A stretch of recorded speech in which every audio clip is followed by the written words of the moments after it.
투박하지만 정직하다. 비평을 비평하는 남자 서영석. 그가 바라본 세상. 사설과 칼럼을 통해 오늘을 짚어본다. 서영석의 라디오 비평.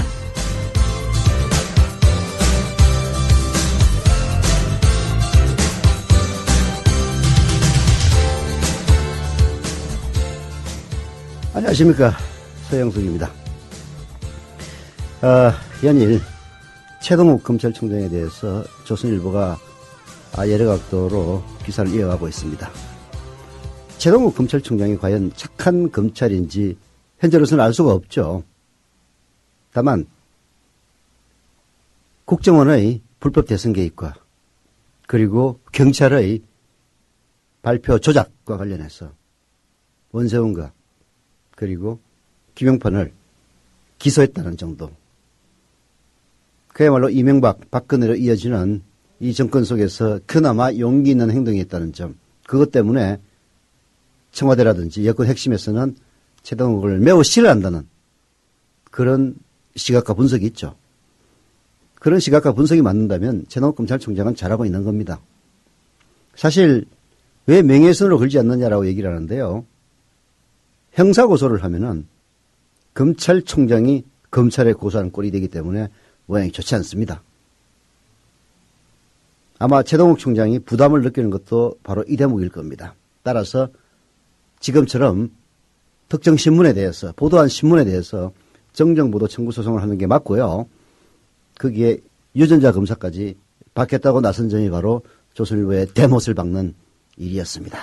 조선일보 거기에 대해서 이것저것 트집을 잡고 있는데요. 정말 추한 모습입니다. 자, 9월 13일 라디오 비평 시작하겠습니다. 함께하고 계신 방송은 정치평론가 서영석 미디어 협동조합 이사가 진행하는 라디오 비평입니다. 여우처럼 쇼핑하자 폭스마켓. 국내 최저가 판매 나노 금칫솔. 오픈마켓 최저가보다도 더 싸다. 국민의 48%가 살 때까지 단돈 1만 원에 무조건 무료 택배로 드립니다.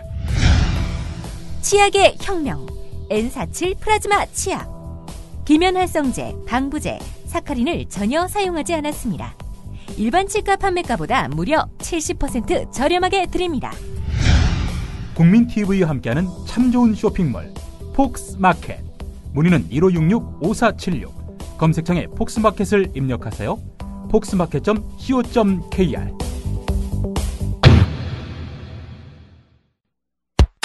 우리라이프 상조 영업사원 홍대리입니다.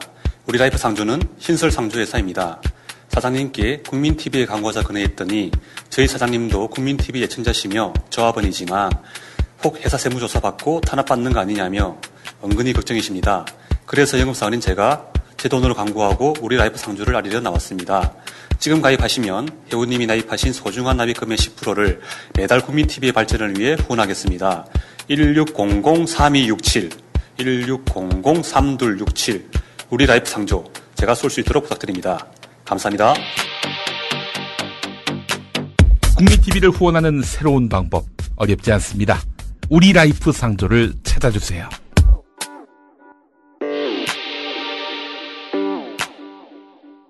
네. 최동욱 검찰총장에 대해서 한마디 했더니 게시판에 글이 올라왔습니다. 조선일보 가관 2라는 제목으로 올렸는데요.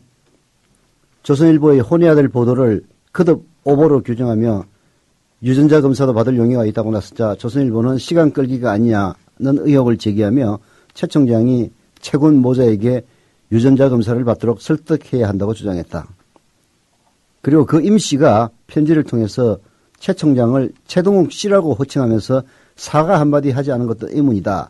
서울중앙지법의 중견판사는 임 씨가 최 총장 모르게 이런 일을 저질렀다면 당연히 최대 피해자인 최 총장에게 진심으로 사죄를 표명해야 했는데 그런 언급이 없다. 그런데도 최 총장이 임 씨에게 민형사 조치를 취하지 않는 것은 납득이 되지 않는다라고 지적했다고 오늘 보도를 했는데요. 정말 골 때리는 보도입니다.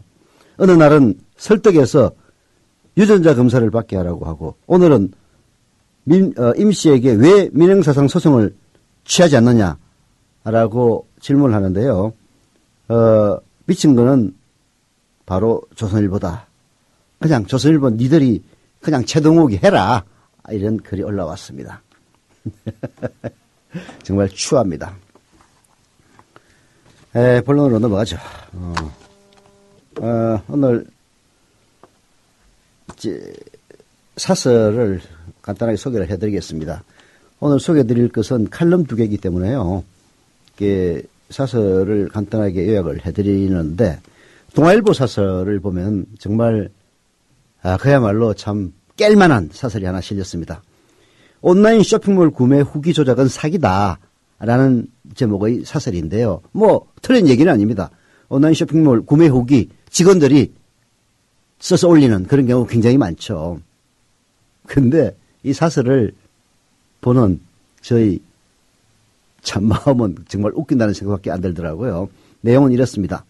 소비자를 기만하는 상품평 조작이 여전히 기승을 부리고 있는 것이다. 가짜 댓글은 업계의 관행인양 암암리에 확산되고 있다. 인터넷에서는 구매 후기를 조작하기 위한 댓글 알바 모집 광고도 어렵지 않게 볼 수 있다. 뭐 이런 식으로 얘기를 했는데요. 사실 댓글 알바 중에서 갑중갑은 대통령까지 바꿔버리는 국정원 댓글 알바 아닙니까? 거기에 대해서는 입도 뻥긋 못하던 동아일보가 구매 후기 알바에 대해서 댓글 알바 운운하고 있는 것 자체가 가정스럽다는 얘기입니다. 조선일보는 여전히 노동자에 대한 강한 증오심을 보이고 있습니다. 소비자가 울산 공장을 보고서도 국내산 현대차를 사겠느냐라는 사설인데요. 조선일보가 어젠가요? 기자가 현대차 공장 내부를 납부했다면서 쓴 기사가 있습니다. 거기에 대한 후속 사설인 것 같아요. 이런 내용이 있습니다. 미국 엘라베마 현대차 공장은 전혀 딴판이다. 모든 근로자가 작업시간 벨이 울리기 전에 미리 준비를 하고 라인 앞에서 대기하고 있었고 퇴근 때는 종료벨이 울린 다음에야 라인을 떠났다. 작업시간 중에 스마트폰을 보거나 잡담하는 사람은 한 명도 없었다. 근무 중 휴대전화를 쓰다가 4번 적발되면 바로 해고다. 미국 엘라베마 현대차 공장은 이런 식인데 한국의 현대차 공장에서는 직원들이 라인에 서가지고 휴대폰을 쳐다보고 잡담이나 하고 앉았다. 그런 얘기예요. 묻겠습니다. 이렇게 생산성이 좋은 미국 엘라베마로 현대차가 본사를 옮기지 않는 이유가 어디에 있습니까? 한국이 사주들이 해먹기가 훨씬 더 좋기 때문에 한국에 남아있는 겁니다.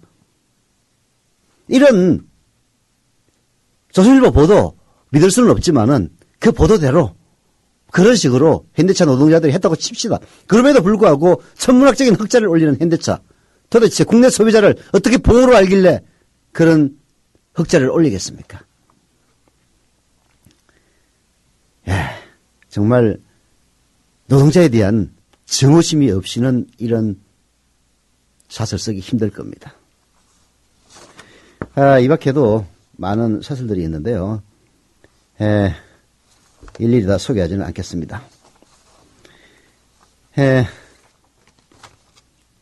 인권연대라는 단체가 있는데요. 그 주관 웹진이 있습니다. 사람소리라는 웹진이 있는데요. 거기에 이현정 흥사단 민족통일본부 부장이 쓴 칼럼이 있습니다. 내란 음모는 없었다. 다만 만들어질 뿐이다. 라는 제목의 칼럼인데요. 그 중에서 일부분을 제가 소개해드리고 본론으로 넘어가겠습니다. 결국 이번 사건은 이석기 의원이 내란 음모자로 잡힌 것이 아니다. 다만 만들어졌을 뿐이라는 것이다. 그동안 보수 진영뿐만 아니라 진보 진영에서도 통합진보당을 향한 시선은 곱지 못했다. 작년 경선과 분당 사태 그리고 조직 운영 과정에서 보여준 폐쇄적이고 폭력적인 모습이 반영된 것이다. 그러나 지금은 통합진보당에 대한 미운 시선만을 내보낼 때는 아니다. 박근혜 정권의 국면 전환용으로 내란 음모자가 33년 만에 거대하게 등장했다는 것에 주목해야 한다. 문제는 지금부터다. 이제 국가 권력은 국정원을 개혁하라는 촛불을 내란 음모 동조 세력으로 몰아붙이고 있다. 그리고 보수 언론과 집단들은 이들을 종북 세력으로 낙인 찍고 있다. 촛불 문화제에 나온 시민들을 종북 세력이라고 한다. 어제 참여연대 창립기념식 행사장 앞에서는 이석기 동조 세력 참여연대를 해체하라는 집회를 열기도 했다. 심지어 권은희 전 수사과장에게 편지를 쓴 청소년들을 이석기 퀴즈라고까지 부르고 있다. 또한 내년 지방선거를 겨냥해 야권 연대를 비방하면서 민주당과 문재인 의원이 책임져야 한다고까지 주장하고 있다. 그래서 우리는 작금의 심각한 현실을 통합진보당 이석기 사태로만 볼 수는 없는 것이다. 민주 대 반민주, 상식 대 비상식, 자유 대 구속의 현실로 봐야 한다. 국정원 대선 개입 저항의 끈을 놓아서는 안 될 것이다. 그래서 최근 박내군 선생이 상임집행위원장으로 하는 국정원 내란 음모 정치공작 공안탄압 대책위 결성은 반가운 일이다. 과거 민주주의자 없이 민주주의는 이루어지지 않는다는 프리드리 에버트의 말이 절실히 떠오르는 요즘입니다. 라고 칼럼을 썼습니다. 동의합니다.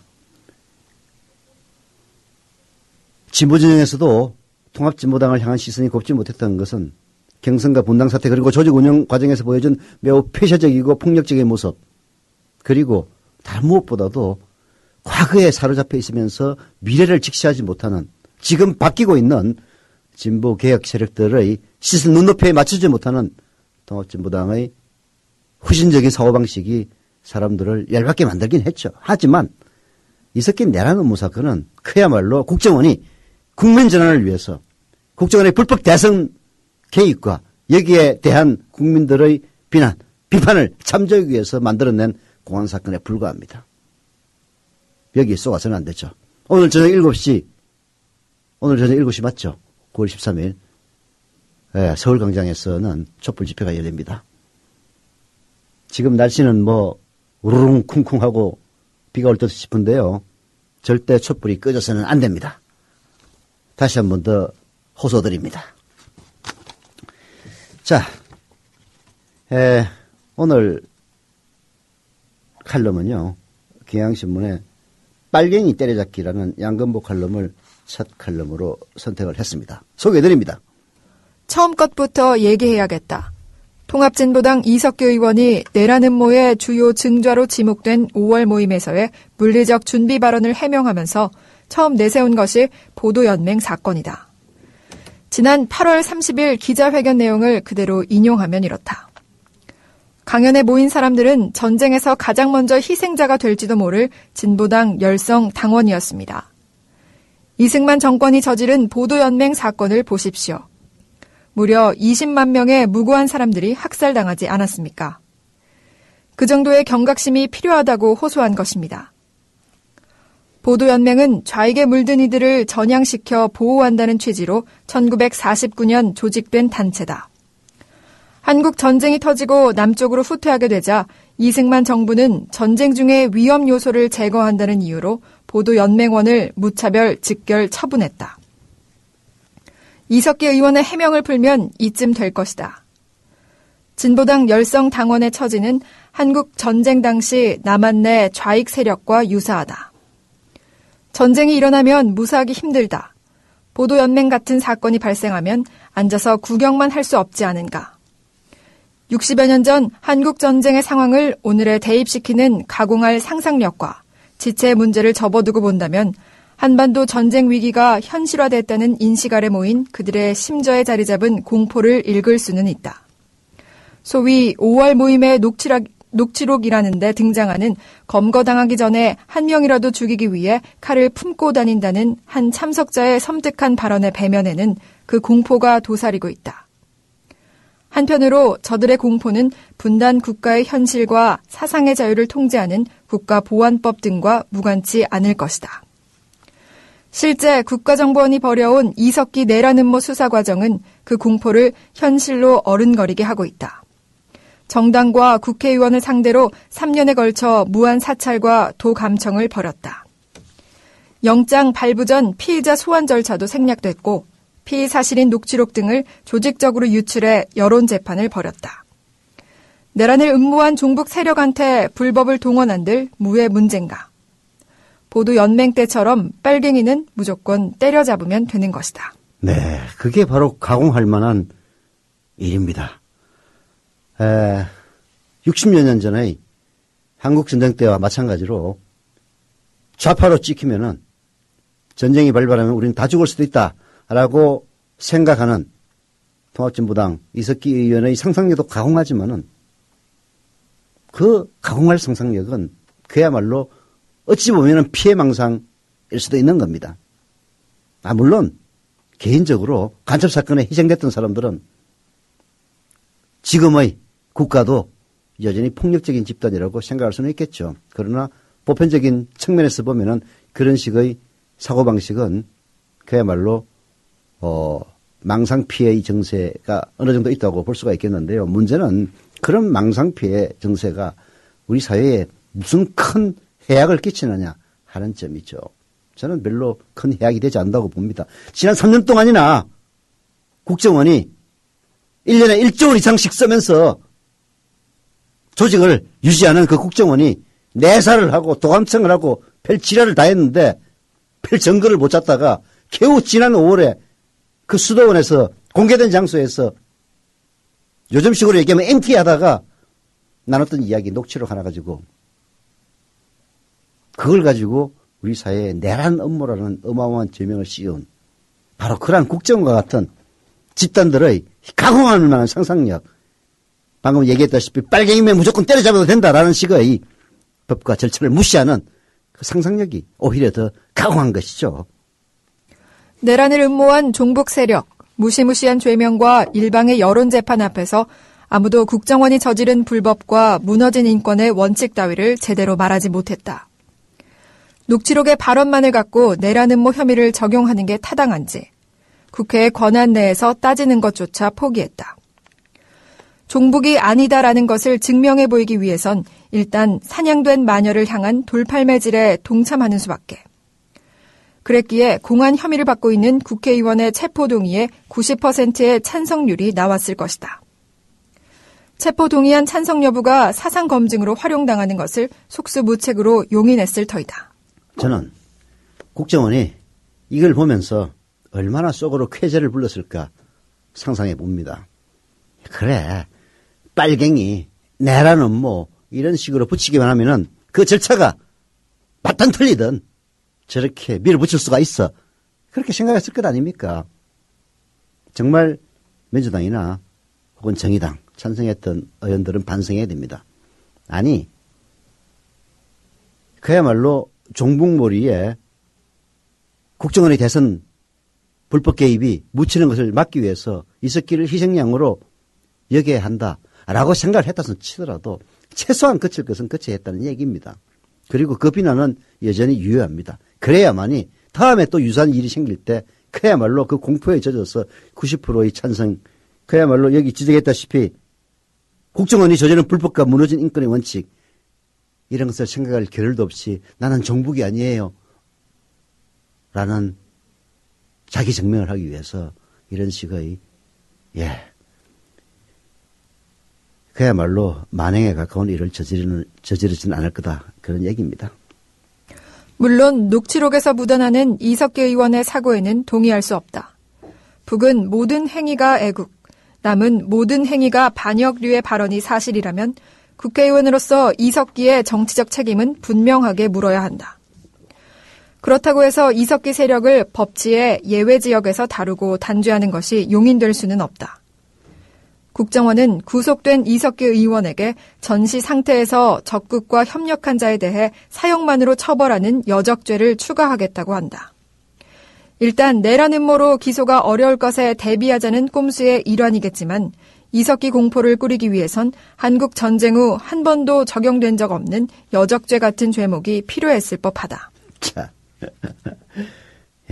여적죄에 이런 부분이 있었다는 것은 정말 놀랄 만한 일입니다. 전시 상태에서 적국과 협력한 자에 대해 사형만으로 처벌하는 것이 바로 여적죄라고 하네요. 이게 노리는 것은 너무나 뻔합니다. 종북이라는 딱지가 씌워지면 어떻게 다뤄지는지 사회에 시위해 보이겠다는 것이죠.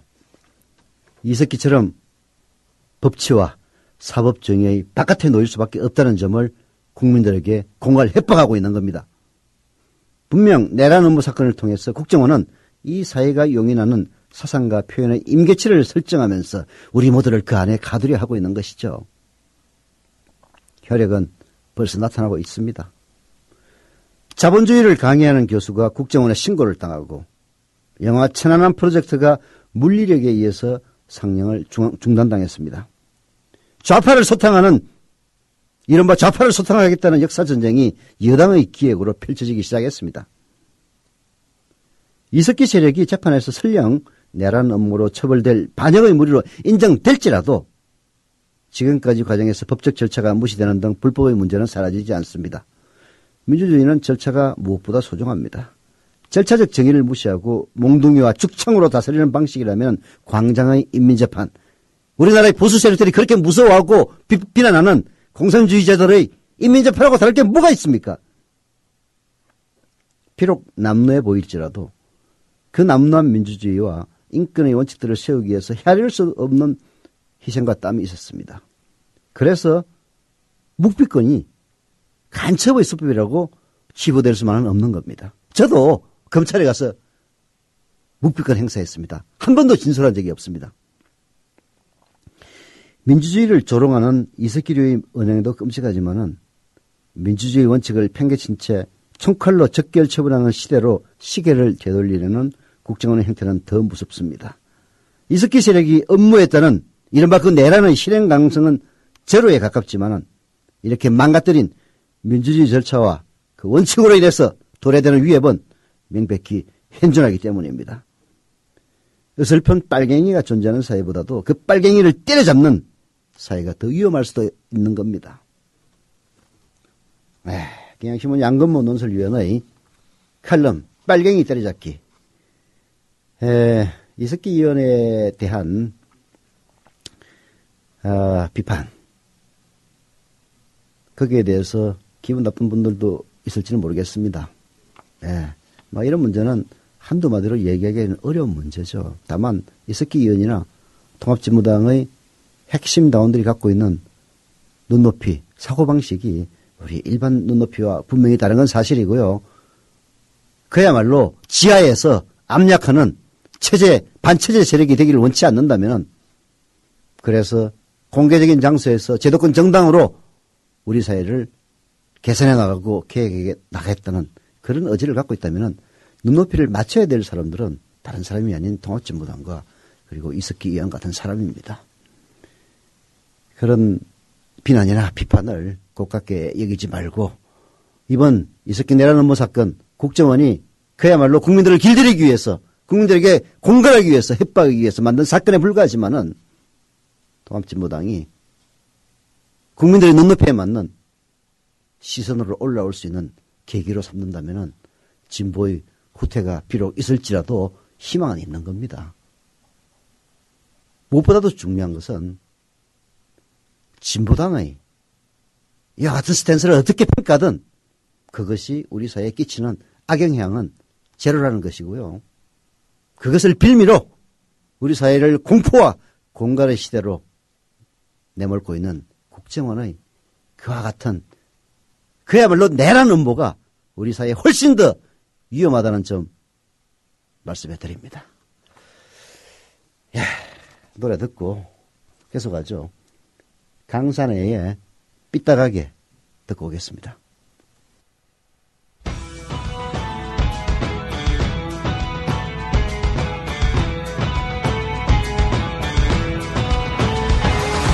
너무 착하게 보이려고 안간힘을 쓰네. 너무 훌륭하게 보이려고 안간힘을 쓰네. TV를 봐도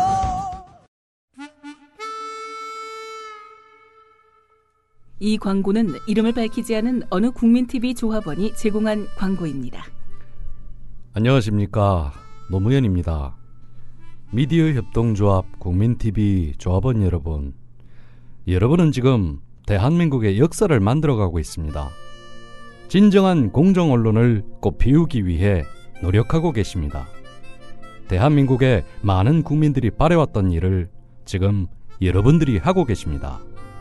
민주주의 최후의 보루, 깨어있는 시민들의 조직된 힘을 미디어 협동조합 조합원 여러분들이 지금 보여주고 계십니다. 현재 대한민국은 언론뿐만 아니라 민주주의 발전을 위해 기억되어야 할 것이 너무도 많습니다.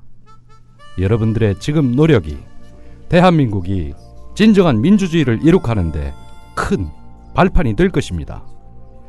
미디어 협동조합 국민TV 조합원 여러분, 감사합니다. 신음소리, 동급소리, 단식소리. 이 광고는 경기도 군포에 거주하는 한 국민TV 조합원이 조합원 배가운동의 일환으로 의뢰한 광고입니다. 아까 우리 서화숙 한국일보 선임기자가 산문 칼럼도 했는데요. 오늘 한국일보의 서화숙 칼럼도 매우 유사한 내용이긴 합니다. 그러나 좋은 칼럼은 읽고 또 읽는 것이 좋은 거고요. 시체말로 까니면 또 까는 겁니다.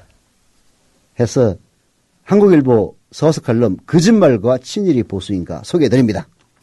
가끔 텔레비전 토론회에 나가면 자칭 보수라는 분들이 수치를 제멋대로 창작하면서 좌판이 종북이니 위험하다고 비판한다.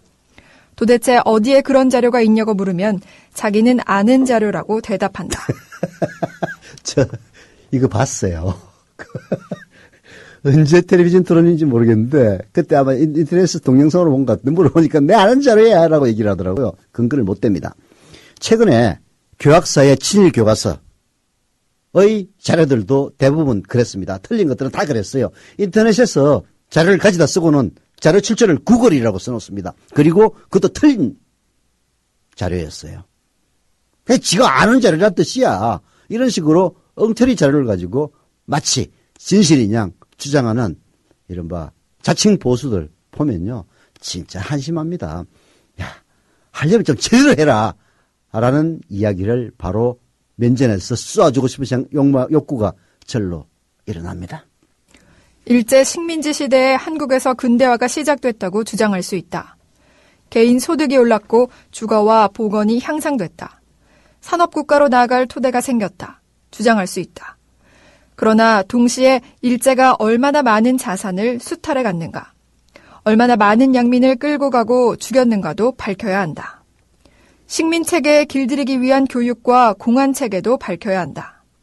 그래야 개인에게 풍요가 확대돼 보이나 철저한 수탈에 기반해서 이뤄졌다는 식민지의 참 모습이 그려진다. 그런데 상식을 벗어난 주장을 한다. 의병을 소탕하고 토벌했다고 쓰고 자생적 근대화의 토대가 될 뻔했던 동아시아 전체에 자주적인 저항운동이 일어나는 데 영향을 미친 동학 농민혁명을 전통적 질서를 복구하려는 밀란이라고 쓴다.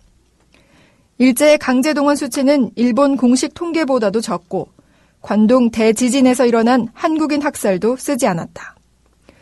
이런 역사 교과서라면 보수 교과서가 아니라 친일 교과서다. 정말 100% 동감합니다. 이건 보수가 아니에요. 친일입니다. 친일. 도대체 보수라면은 대한민국의 가치를 아끼는 그런 사람들이라고 할 수 있지 않겠습니까? 그런데 대한민국의 보수들은 대한민국을 조국으로 갖고 있는 게 아니라 일본을 조국으로 갖고 있는 것 같아요. 미국이 득세하면 조국이 미국으로 바뀝니다.